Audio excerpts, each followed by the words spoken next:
بسم اللہ الرحمن الرحیم۔ ایک ہوتا ہے ویریکوسیل اور ایک ہوتا ہے ہائیڈروسیل۔ ویریکوسیل پہ میں نے ایک ویڈیو بنائی ہے اور اس کی وجوہات بتائی ہیں اور اصول علاج بتایا ہے کہ اس اصول کے تحت اگر آپ علاج کریں گے تو آپ ایک کامیاب معالج ہوں گے انشاءاللہ۔ تو ہائیڈروسیل جو ہے وہ ہوتا ہے کہ ٹیسٹیکل کے اندر پانی کا اتر جانا، جمع ہو جانا، اکٹھا ہو جانا، یا پانی کی مقدار یا لیکوڈ کی مقدار کا بڑھ جانا، رطوبت کا بڑھ جانا، تری کا بڑھ جانا۔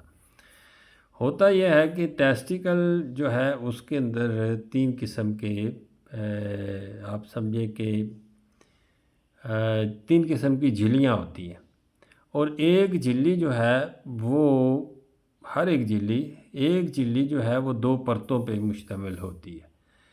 تو ان دو پرتوں کے درمیان تری کی مقدار کا بڑھ جانا یا رطوبت کا بڑھ جانا ہائیڈروسیل ہوتا ہے۔ تو اس میں کرنا یہ ہوتا ہے کہ آپ نے اس کو تحلیل کرنا ہے، اس کو خارج کرنا ہے۔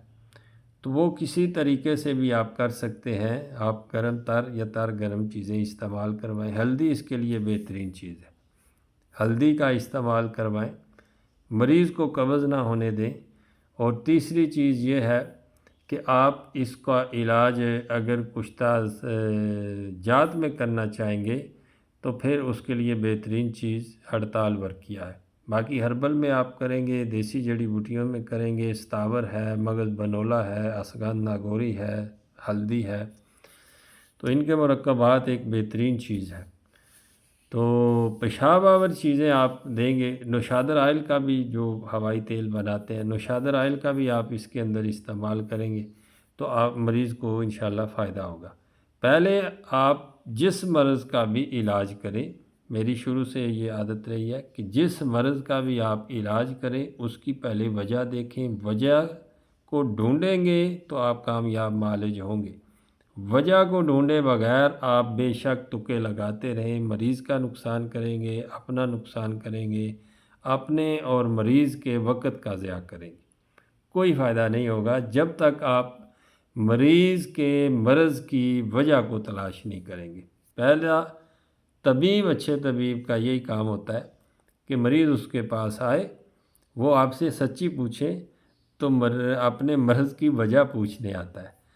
وجہ پوچھنا اس کا حق ہے اور اس کا علاج آپ کا کرنا، اس کو بتانا کہ اس وجہ سے یہ ہوا ہے اور پھر اس کا علاج یہ ہوگا۔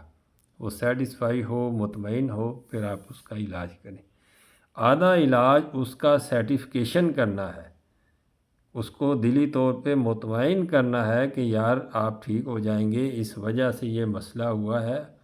تو چند دن آپ دوائی کھائیں گے، مہینہ کھائیں، 10 دن کھائیں، 2 مہینے کھائیں، ایسے مسئلے ہیں، 2 4 مہینے کا علاج ہوتا ہے۔ تو سرٹیفکیشن جو ہے وہ ضروری ہے۔ مریض کو مطمئن کریں گے، مریض کے ساتھ تعاون کریں گے تو انشاءاللہ تعالی آپ ایک کامیاب معالج ہوں گے۔ لیکن ہر مرض کی وجہ کو پہلے تلاش کریں، اس کے بعد اس کا ٹریٹمنٹ شروع کریں۔ بہت شکریہ۔